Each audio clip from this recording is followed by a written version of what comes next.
Ô Luan, me diz uma coisa, eu tava aguardando, sabe o quê? Uma queda mais forte nas ações do Banco do Brasil pós-publicação do resultado do primeiro trimestre de 2026, porque eu vi que o lucro despencou mais de 50%, mas ainda assim a ação ali caiu um pouquinho, esperava cair abaixo de 20, pegar lá uns 19, 18 reais, eventualmente, mas isso não aconteceu. Eu sei que não dá para ter uma resposta exata do que aconteceu, mas existe uma explicação possível para esse movimento? Até existe. É sobre isso que a gente vai tratar nesse vídeo. Vem comigo. Salve, salve, investidor! Como é que você está? Vamos tratar aqui a respeito do Banco do Brasil e do possível motivo dele não ter despencado após um resultado que foi abaixo do esperado pelo mercado, mas ainda assim a ação caiu só um pouquinho. Então veja só, a queda foi de 0,29%. Pô, você fala, cara, mas eu lembro que a ação despencou com força, foi até R$ 18 quando teve aquele resultado desastroso do segundo trimestre de 2025. Sim, mas aquilo aconteceu por quê? Porque aquilo foi uma grande surpresa. Foi uma grande surpresa. Nesse momento, não foi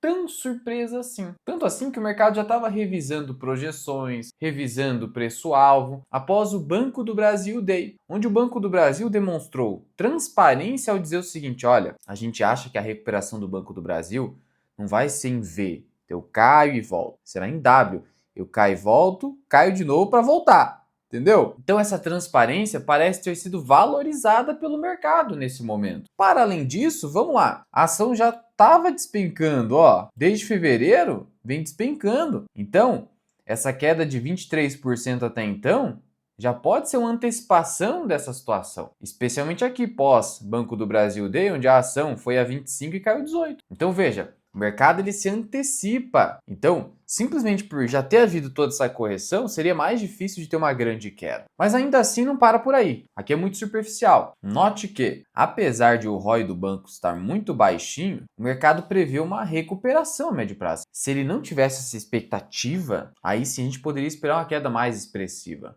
Bom, o que acontece? Deixa eu te passar aqui alguns sinais de eventual recuperação do banco. E como eu já disse em outro vídeo, o resultado do segundo trimestre de 2026 será um resultado muito importante porque ele vai confirmar ou não esses sinais. Primeiro, do ponto de vista operacional, o banco não teve nenhum problema nesse balanço. Como assim do ponto de vista operacional? Ele cresceu receita e margem bruta. Cresceu receita e margem bruta. E cresceu a carteira também de crédito. Então olha só aqui, ó, a margem financeira bruta. A líquida não, porque vou te explicar o porquê. Mas margem financeira bruta, 23.800 no primeiro tri de 25, que foi um primeiro tri de 25 ainda com resultado bom no Banco do Brasil. Quem não se lembra, não teve toda essa queda no primeiro tri de 25. Tanto assim que no primeiro tri de 25 o lucro estava em 7.300. Lindo! Mas a margem financeira bruta estava bem abaixo, ó. Então o banco cresceu margem 14,8%, saindo de quase 24 bi para 27.400. Cresceu margem bruta. Tá ganhando mais com spread. Então do lado operacional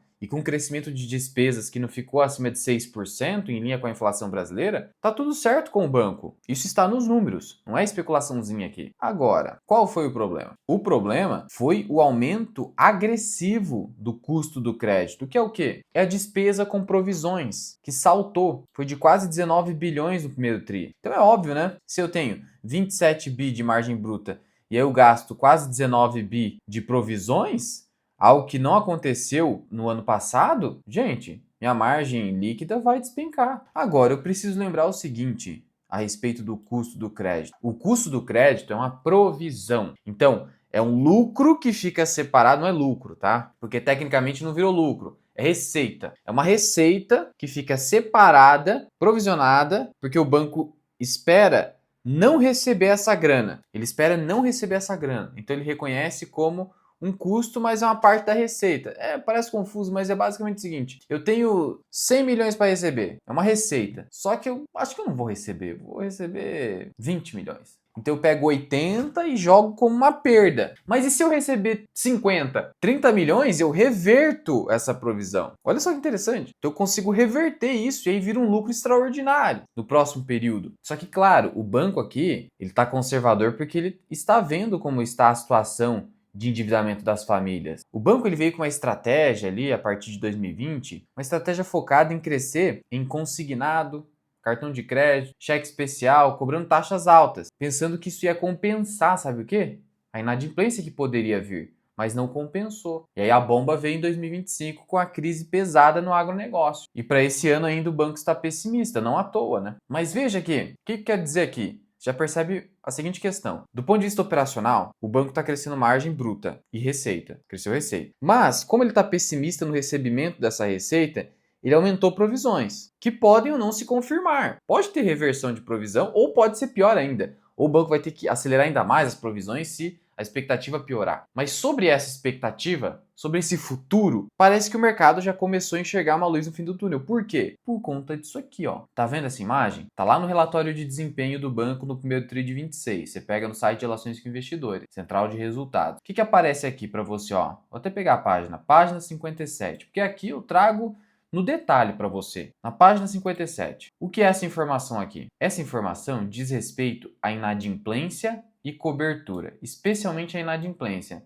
ou seja, a falta de pagamento. O que acontece? Ó, inadimplência acima de 30 dias, ou seja, aquilo que já está em atraso por mais de 30 dias. Você foi lá, tirou um empréstimo no banco e está em atraso 35 dias. Vai entrar aqui, nessa estatística, nesse indicador. E aí, o que está acontecendo com essa inadimplência acima de 30 dias? Na carteira geral do banco, na carteira total. Finalmente, senhores, finalmente começou a cair. Porque, ó, ela vinha numa alta já em vários trimestres. Em março de 2025, estava em 5,14. Aí subiu para 5,52. Aí subiu para 6,47, aqui em percentual. Depois para 6,84. Aí agora caiu para 6,51. Isso é positivo. Por quê? Vamos lá. Para uma inadimplência se tornar de 90 dias, antes era de 30.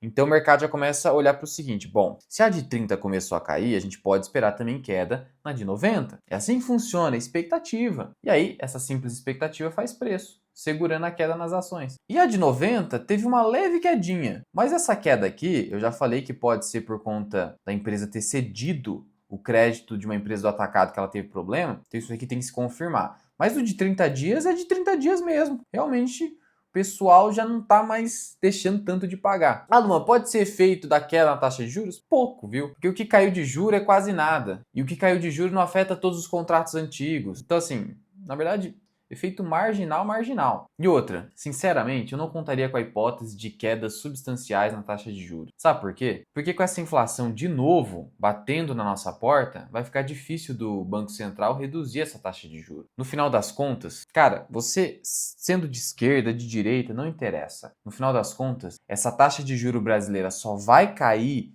independentemente do macro, guerra que gera inflação, etc. Só vai cair de verdade, só vai ter espaço para isso se a gente tiver uma reforma fiscal rigorosa, uma reforma fiscal pesada do lado da despesa. Da despesa, não vem com essa história de querer aumentar a arrecadação, que isso é piada, que a gente viu que esse governo nesses 4 anos tentou aumentar a arrecadação e não serviu de nada, essa taxa de juros continua elevada. É do lado da despesa, porque só assim o risco Brasil ele diminui, o risco fiscal, e assim o nível de taxa de juros cai, independentemente do macro. Se isso não acontecer, meu amigo, infelizmente, vai continuar sendo essa realidade de taxa Selic pelo menos acima de 13%. Infelizmente. Mas enfim, o ponto é, como que o banco está se posicionando, Banco do Brasil, para suportar esse nível de juro e esse nível de inadimplência? E esse nível de inadimplência crescente nas famílias, que estão super endividadas, como você sabe. Bom, aqui já tem um primeiro ponto, uma redução desse nível de taxa de inadimplência. Claro que o problema continua sendo ainda a pessoa física, porque na pessoa física, a inadimplência ainda continua subindo, ó. Bateu 9%, quase 10% inadimplência acima de 30 dias. Então, em pessoa física, o problema continua alto. E foi aqui que o banco acabou se lascando, como eu falei, na estratégia dele, que não deu muito certo. Só que assim, teve o programa do governo agora, Desenrola 2.0, que vai dar uma limpada nesses créditos. Vai reduzir essa inadimplência, por quê? Simples assim. Se agora eu vou lá e renegocio a minha dívida, ela deixa de ser inadimplente. Pensa comigo. Você tá lá, 90 dias em atraso no banco. Aí você vai lá e faz uma renegociação, um novo contrato que substitui o anterior. Se agora eu tenho um novo contrato que substitui o anterior, eu não estou mais em atraso. Então essa taxa de inadimplência vai cair. E agora, com o banco sendo mais cauteloso nas garantias e tal, essa subvenção, esse subsídio do governo, essa ajuda aí, faz com que as taxas sejam melhores, taxa de juros caindo um pouco mais ajuda nesse novo crédito. Essa renegociação vai reduzir isso aqui, vai melhorar o balanço do Banco do Brasil. Então vai ocorrer uma limpeza, mas a gente só vai ver os efeitos disso a partir do terceiro tri. Leva um tempo isso acontecer, mas o segundo tri já vai me dizer se eu melhorei um pouquinho. O terceiro, então, vai ser muito claro. Então, esse desenrola vai mudar isso aqui também. E aí no agronegócio, que é a grande preocupação? No agronegócio, a inadimplência acima de 30 dias também caiu. Saiu de 8,28 para 7,35. E a de 90 dias desacelerou, como eu já falei. Saiu de 6,09 para 6,22. Mas como eu falei, o mercado ele espera o seguinte, ó, a de 30 vai virar de 90. Se a de 30 está caindo,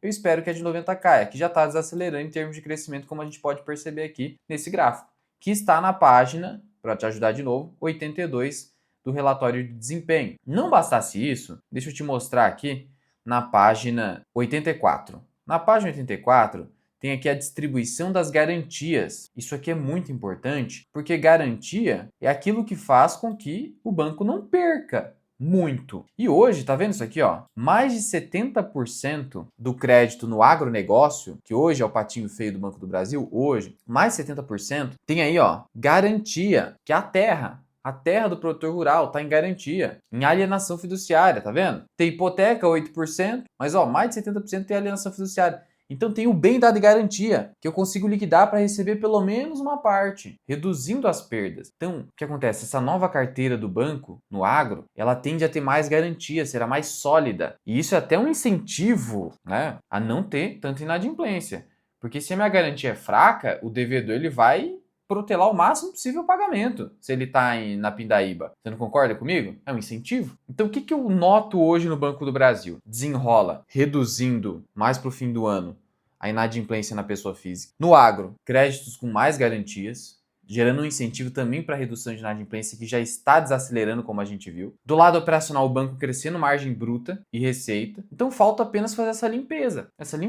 O risco continua sendo a pessoa física ainda, porque só a renegociação por si só não é suficiente, mas a taxa de juros declinando um pouquinho pode ajudar um pouco. E todo esse cenário poderia convergir para o quê? Redução do custo do crédito e reversão de provisões. E aí o lucro do banco, que não para de cair, tendo um trimestre ou outro saltando 50% de uma vez. Não porque o operacional teria saltado 50%. O operacional está crescendo, mas está indo devagar, mas está crescendo. Mas teria um salto na reversão de provisões. Assim como tem salto na criação de provisões, que faz o lucro despencar 50%, pode ter um salto na reversão de provisões, fazendo o lucro disparar 50%, ou até mais eventualmente. Então, tudo isso que eu comentei aqui contigo pode ter motivado o mercado a não bater tanto no papel. Ao pessoal que opera vendido, inclusive, falar, olha, peraí, vamos com calma aqui, né? Senão a gente vai se lascar com short squeeze depois. Pode ter sido tudo isso. Claro que a gente não tem 100% de certeza, mas esses sinais podem ter motivado essa situação. De todo modo, eu sou conservador nas projeções. Valor intrínseco, onde que você acha? Você acha aqui na comunidade Formação Mirai Investing,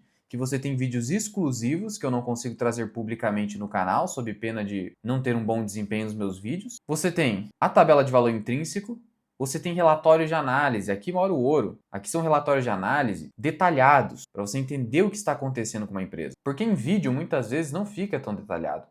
Na escrita é muito melhor. E ainda você conta com o meu curso Formação Mirai Investing. Meu curso completo para você aprender a investir e se tornar um investidor independente. Tudo isso num só lugar. E o melhor, a gente está agora com desconto de lançamento do pacote vitalício da comunidade, porque a comunidade é uma assinatura anual. Só que a gente criou aqui, porque a gente viu uma certa demanda nesse sentido, de vitalício. O cara fala, não, se tiver vitalício eu vou. Então a gente criou o vitalício, ou seja, você vai ter acesso à comunidade para sempre e com desconto de lançamento de R$ 400, usando o cupom que vai aparecer aqui na tela, VITAFMI400. VITAFMI400, é só colocar o cupom que você vai ganhar esse desconto de lançamento por tempo limitado. Depois vai acabar o desconto e aí vai ser o valor normal. E para os membros da comunidade, que já são membros, tem um desconto ainda mais especial que eu vou deixar disponível lá na comunidade. Então, teste por 7 dias, veja se faz sentido, senão você cancela sem problema nenhum. Agora eu quero saber a sua opinião. Você acha que o Banco do Brasil está de graça? Que esses sinais aqui realmente fazem sentido? Ou você discorda? Comenta aqui embaixo. Se esse vídeo te ajudou de alguma forma, clica aqui embaixo no botão de gostei e eu te vejo no próximo vídeo.